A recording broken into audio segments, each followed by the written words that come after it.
అమ్మ, నిన్నొక విషయం అడగాలా? అడుగు. ఎందుకు బంగారం?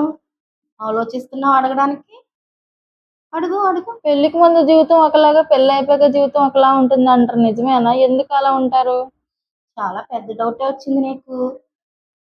సరే, పెళ్ళికి ముందు జీవితం ఒకలా ఉంటుంది. పెళ్ళి అయ్యాక జీవితం ఒకలా ఉంటుంది. మారుతుంది కదా! తప్పకుండా మారుతుంది మరి.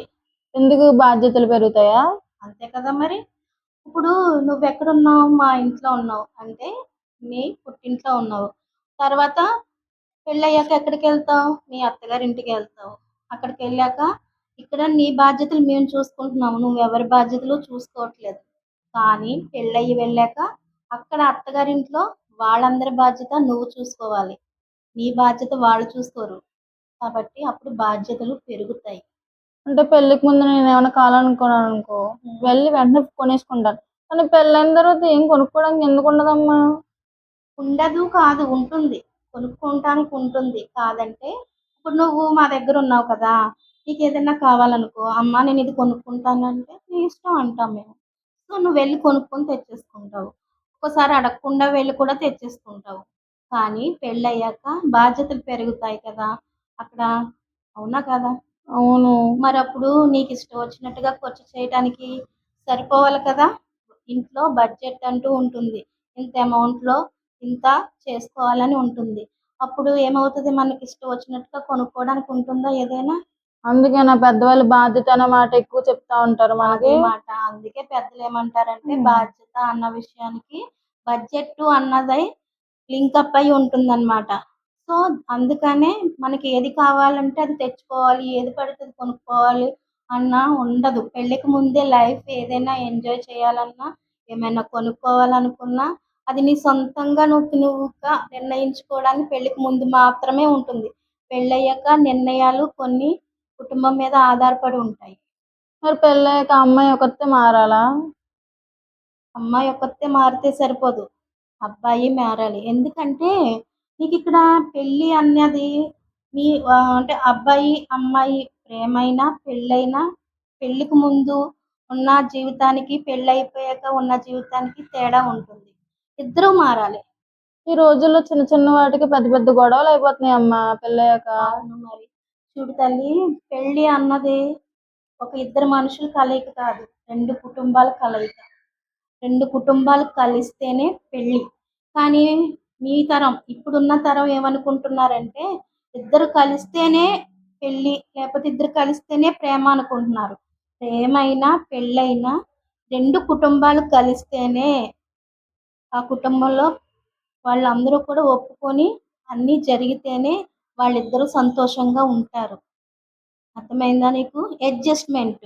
ఒక చిన్న వర్డ్ లైఫ్‌లో మంచిగా కుటుంబంలో సంతోషంగా ఉండాలి, సంతోషంగా కుటుంబం నడవాలి అంటే, ఆ ఇంటి కోడల మీద ఆధారపడి ఉంటుంది ఏదైనా సరే.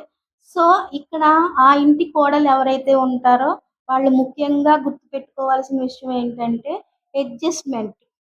ఒక చిన్న వర్డ్. ఒక మన సెల్ ఫోన్ ఉంది కదా! మన సెల్ ఫోన్‌కి చిప్పు ఎంత అవసరం మనకి. ఇప్పుడు సిమ్ ఉంది కదా! సిమ్ ఎంత అవసరం? ఆ సిమ్ లేకపోతే ఫోన్ ఎందుకన్నా పనికొస్తదా? పనికిరాదు కదా!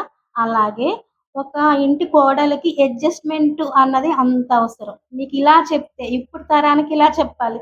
ఫోన్‌లతోనూ ఆటిలతోని లింకప్ చేసి చెప్తేనే మీకు అర్థమవుతదని చెప్తున్నాను నేను. అర్థమైందా? మన ఫోన్‌కి సిమ్ కార్డ్ ఎంత అవసరమో అదుంటేనే దాని ఉపయోగం మనకి. అది లేపోతే ఉపయోగకరం కాదు. అలాగే ఒక ఇంటి కోడలికి ఏది ముఖ్యం అంటే అడ్జస్ట్‌మెంట్ అన్నది చాలా ముఖ్యమైనది. గౌరవం అంత ముఖ్యమా? అంతే కదా మరి! బంధం ఒక ఇద్దరు మనుషులు బంధం బలంగా నిలబడాలి అంటే గౌరవం అన్నది ఒకరికొకరు గౌరవించుకుంటేనే ఆ బంధం బలంగా ఉంటుంది. అంటే పెళ్ళికి ముందున్న ఆనందం వేరు, పెళ్లి తర్వాత ఉన్న ఆనందం వేరా? అంతే కదరా తల్లి! ఇప్పుడు నువ్వు మా దగ్గర ఉంటున్నావు.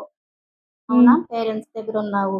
సో, ఇక్కడ ఆనందం ఎలా ఉంటుందంటే, నీకు నచ్చినట్టు నువ్వు చేస్తావు, మాకు నచ్చినట్టు ఉంటావు, నీకు నచ్చినట్టుగా హ్యాపీగా తిరుగుతూ ఉంటావు, అన్నీ చేస్తా ఉంటావు. కానీ అత్తగారింటికి వెళ్ళేసాక అక్కడ ఆనందం వేరేగా ఉంటది. కాదంటే కొన్ని రూల్స్ అండ్ రెగ్యులేషన్స్‌తో కలిపి ఉంటుంది ఆనందం. అక్కడ ఇక్కడ నీకు డాడీ, నేను, చెల్లి అందరం ఉన్నాం. ఆ హ్యాపీనెస్సే, ఆ సంతోషమే నువ్వు నాతో పంచుకున్నావు. కానీ మీ అత్తగారింటికి వెళ్ళాక మీ ఆడపడుచు, మరిదిగారులు, బావగారులని, తోటికోడళ్ళని ఇలా నీకు చాలామంది ఇంకా రిలేషన్స్ పెరుగుతాయి. ఆ పెరిగి వాళ్ళందరూ కూడా నీతో ఉండే విధానంలో సంతోషం ఉంటుంది. ఇంకా 10 మందితో సంతోషంగా హ్యాపీగా ఉంటావు నువ్వక్కడ. అర్థమైందా? నువ్వు నేనిలాగే ఉంటాను అలాంటివి కాకుండా, మనం కొంచెం అడ్జస్ట్ అవుతూ ఉంటే ఆనందం ఇంకా పెరుగుతది. ఇక్కడున్న మాతో ఉన్న ఆనందం కన్నా ఎక్కువ ఆనందం, ఎక్కువ మందితో సంతోషం ఉంటుందక్కడ. అర్థమైందా? అందరితో కలగొలుపుగా ఉండాలి. సరదాగా ఉండాలి. ముక్కు మీద కోపం ఉండకూడదు. అర్థమైందా? ఇక్కడ అందరు అత్తగారులు ఒకలాగే ఉంటారా అమ్మా? ఉండరు తల్లి. అత్తగారుల విషయాల్లో మాత్రం మనం ఎన్ని బాణాలు వేసినా మనకే తగులుతాయి. తెలిసిందా? అర్థమైందా? ఎందుకంటే అత్తగారులు రకరకాలుగా ఉంటారు. ఇప్పుడు ఇప్పుడు నానమ్మ ఉంది. ఉమ్. ఫర్ సపోజ్ నానమ్మ ఉంది. నానమ్మ ఎలా ఉంటారంటే ఆవిడ పద్ధతుల ప్రకారం ఆవిడ వెళ్ళాలి అనుకుంటారు. ఆవిడ పద్ధతుల్ని అవతల వాళ్ళ మీద రుద్దుతారు. ఎందుకంటే మా కుటుంబంలో ఇలా జరిగింది, మా కుటుంబంలో ఎలా జరిగినాయి, ఇలాగే జరగాలి అంటారు. కానీ ఇప్పుడు మా జనరేషన్స్ మారిపోయినాయి కదా! ఇప్పుడు మీ జనరేషన్‌కి వచ్చిన మీ అత్తగారులు ఎలా ఉంటారంటే చదువుకున్న వాళ్ళే కదా!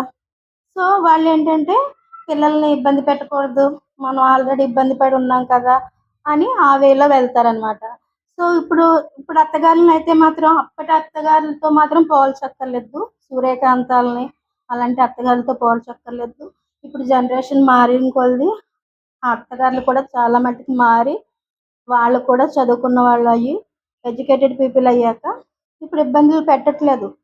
ఇంతకుముందు వేరేగా ఉండేయి. ఇప్పుడు వేరేగా ఉన్నారు. ఇప్పుడు కూడా చదువుకున్న వాళ్ళు ఉన్నా కూడా కొంతమంది చూస్తా వాళ్ళని చూసి అయ్యో! వాళ్ళిద్దరూ చక్కగా ఉన్నారు. కూతురులా ఉన్నారు కదా! మనం ఎందుకు అలా ఉండకూడదు? మనం కూడా అలా ఉందామని చెప్పేసి చాలామంది అత్తగారులు మారుతున్నారు. సో, అందరూ ఒకలాగా ఉండరు. సో, నువ్వు దెయ్యాల అత్తగారిని, దెయ్యం అత్తగారిని చూసి అయ్యబాబోయ్! నా అత్తగారు కూడా ఇలాంటిది వస్తదేమో అని భయపడకు. అర్థమైందా? ఇప్పుడు జనరేషన్ మారిపోయింది. అత్తగారులు కూడా చదువుకున్నారు. వాళ్ళు కూడా మంచిగా కూతురులాగా చూసుకుంటున్నారు కోడల్ని.